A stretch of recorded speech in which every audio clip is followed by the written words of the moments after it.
Assalamualaikum warahmatullahi wabarakatuh. Perkenalkan, nama saya Rahmat Fikri, peserta latihan dasar CPNS Kabupaten Lombok Kota tahun 2023.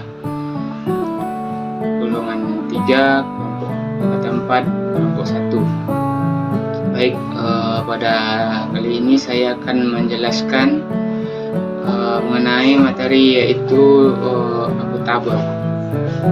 Jadi di sini akuntabel, indikator keberhasilannya di dalam Undang-Undang Nomor 5 Tahun 2014 tentang Aparatur Sipil Negara disebutkan bahwa penyelenggara kebijakan dan manajemen ASN berdasarkan pada azas: pertama, kepastian hukum, profesionalitas; yang ketiga, proporsionalitas; 4, keterpaduan; 5, delegasi; 6, netralitas; 7, akuntabilitas; 8, efektif dan efisien; 9, keterbukaan; 10, non-diskriminatif; 11, persatuan dan kesatuan; 12, keadilan dan kesetaraan; dan yang terakhir, kesejahteraan. ASN sebagai profesi berlandaskan pada prinsip sebagai berikut. Pertama, nilai dasar; kedua, kode etik dan kode perilaku; ketiga, komitmen, integritas moral, dan tanggung jawab pada pelayanan publik; yang keempat, kompetensi yang diperlukan sesuai dengan bidang tugas; yang kelima, kualifikasi akademik; yang keenam, jaminan perlindungan hukum dan melaksanakan tugas; serta yang terakhir yaitu profesionalitas jabatan. Setelah mempelajari, diharapkan kita memiliki kemampuan untuk berperilaku secara akuntabel dalam ranah dan kasus umum yang terkait dengan penegakan akuntabilitas itu sendiri di instansi kita masing-masing. Apa yang kita diharapkan dari seorang PNS? Pertama, perilaku individu atau personal behavior. Pertama, PNS bertindak sesuai dengan persyaratan legislatif atau membuat kebijakan dalam lembaga dan kode etik yang berlaku untuk perilaku mereka. Yang kedua, PNS tidak mengganggu, menindas, atau diskriminasi terhadap rekan atau anggota masyarakat. Yang ketiga, kebiasaan kerja PNS, perilaku dan tempat kerja pribadi dan profesional, hubungan berkontribusi harmonis, lingkungan kerja yang nyaman dan produktif. PNS memperlakukan anggota masyarakat dan kolega dengan hormat, penuh kesopanan, kejujuran, dan keadilan, dan memperhatikan secara tepat untuk kepentingan mereka. Hak-hak keamanan dan kesejahteraan. Yang kelima, PNS membuat keputusan adil, maksudnya tidak memihak dan segera memberikan pertimbangan untuk semua informasi yang tersedia, undang-undang dan kebijakan dan prosedur institusi tersebut. Yang keenam, PNS melayani stakeholder, yaitu lingkup pemerintah, swasta, maupun masyarakat, setiap hari dengan tepat waktu, memberikan masukan, informasi, dan kebijakan. Lalu, perilaku berkaitan dengan transparansi dan akses informasi. Yang pertama, PNS tidak mengungkapkan informasi resmi atau dokumen diperoleh selain seperti yang dipersyaratkan oleh hukum atau otoritas yang diberikan oleh institusi. Yang kedua, PNS tidak menyalahgunakan informasi resmi untuk keuntungan pribadi atau komersial untuk diri sendiri maupun untuk orang lain. Penyalahgunaan informasi resmi termasuk spekulasi saham berdasarkan informasi rahasia dan mengungkapkan isi dari surat-surat resmi untuk orang yang tidak berwenang.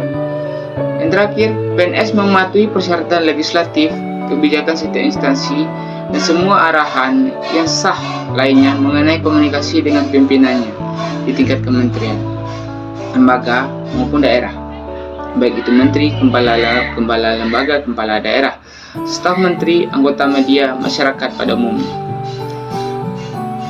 Yang keempat, menghindari perilaku yang curang dan koruptif.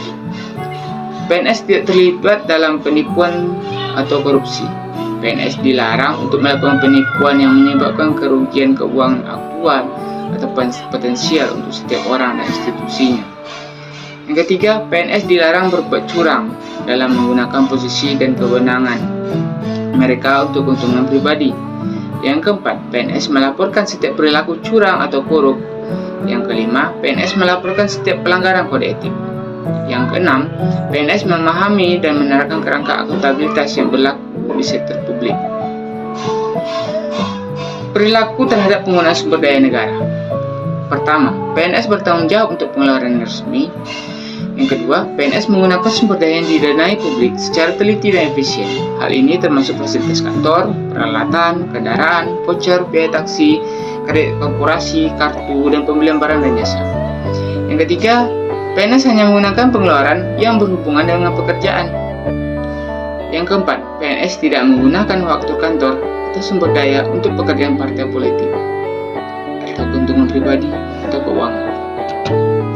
Yang kelima, PNS mematuhi kebijakan dan pedoman dalam menggunakan setiap instansi komputasi, komunikasi fasilitas, dan menggunakan sumber daya tersebut secara bertanggung jawab.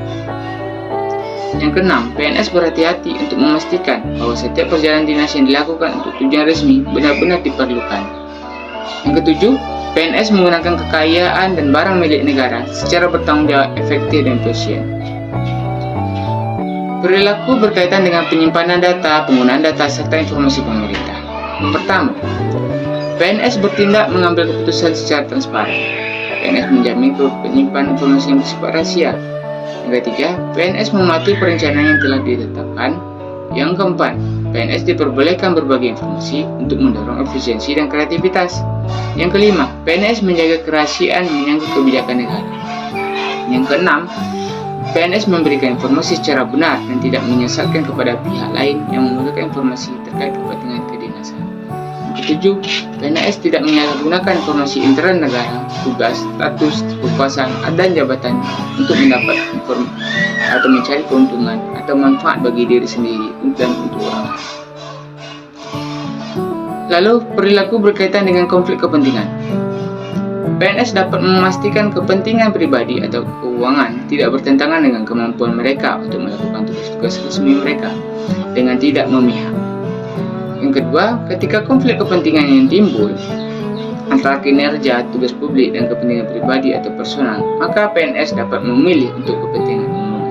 Yang ketiga, PNS memahami bahwa konflik kepentingan sebenarnya dianggap ada atau berpotensi ada di masa depan. Situasi yang dapat menimbulkan konflik kepentingan meliputi: pertama, hubungan dengan orang-orang yang berurusan dengan lembaga-lembaga yang melampaui tingkat hubungan kerja profesional. Yang kedua, menggunakan keuangan organisasi dengan bunga secara pribadi atau berurusan dengan kerabat seperti memiliki saham atau kepentingan yang lain yang dimiliki oleh PNS di suatu perusahaan atau bisnis secara langsung atau sebagai anggota dari perusahaan lain atau kemitraan atau melalui kepercayaan. Memiliki pekerjaan di luar atau termasuk peran sukarela, janji atau direktur, apakah dibayar atau tidak. Menerima hadiah atau manfaat.